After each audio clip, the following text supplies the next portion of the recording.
So yesterday we learned all about different pyramids. I'm hoping you guys enjoyed the activity because it's going to be pretty similar today, but we're going to do it with some prisms. And I'm really lucky that the 3D shapes that I took from school have heaps of prisms in it. So we have talked about this one before. Does anyone remember what this one's called? It's a cube.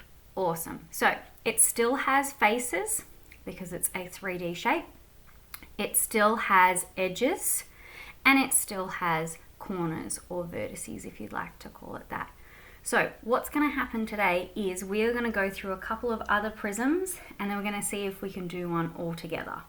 So I also have this beautiful prism.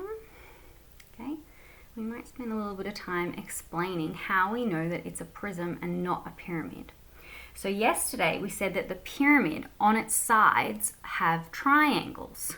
Okay, so it's got its base, that's how it got its name. It's got all triangles on its sides coming up to one point.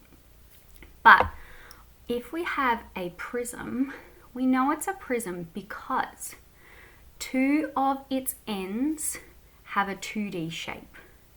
Can we see this one? What do we think this 2D shape is? It's a rectangle. So we know that it has two rectangles on the side, and this one, super lucky, has lots of rectangles through the middle as well. So this one is called a rectangular prism. I'll show you another one. Let's have a look at this one. So this one's a prism as well.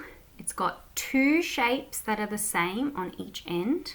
Okay, so it's got two triangles on each end, but all of its middle faces are a rectangle. So if we get a 3D shape that has all rectangles through its middle and it's got two of the same 2D shape on the end, we know that that one's a prism. Okay, so remember our pyramids come up to one nice big point at the top, but our prisms have two of the same 2D shape on each end and all of its middle faces are a rectangle. Does that make sense? Hopefully it does. Otherwise you can always go back and start watching the video again, see if it makes sense again. All right, let's see if we can name this shape. So it has two triangles on each end and we know that it is a prism. What do you think it might be called? It's a triangular prism. So for your activity today, same as yesterday, I'm hoping you can have a go at drawing a triangular prism. Again, I'll put these little pictures up and I'll put their names next to it so that helps you out a little bit. So in our book, we have drawn the same table, if you want to call it that, from yesterday. So I've got my shape. I'm going to have a go at drawing my 3D shape. If you've got a printer, super lucky, you can go and see if you can find a picture and you can cut it out and stick it in.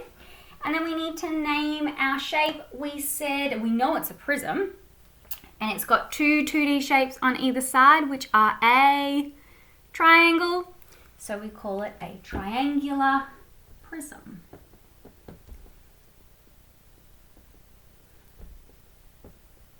Almost ran out of space there. Okay, now we need to find out how many faces it has. So I've got one face, two faces, because we said it's got two of the same 2D shapes. I've got one face, two, and then I've got three bottom, four, and the back is five. So I've got five faces. Let's see if we can figure out how many edges it has. Now we know that a triangle has three sides or three edges. So I've got 1, 2, 3, and the other one here, 4, 5, 6. I've got one at the top, 7, 8 at the front, and then there's one hiding at the back, which is number 9. And then let's see if we can figure out its corners. Now remember, the corners are where two of our edges meet together. So I've got 1, 2, 3, 4, 5, 6 corners. Okay, so I'll pop 6 in there.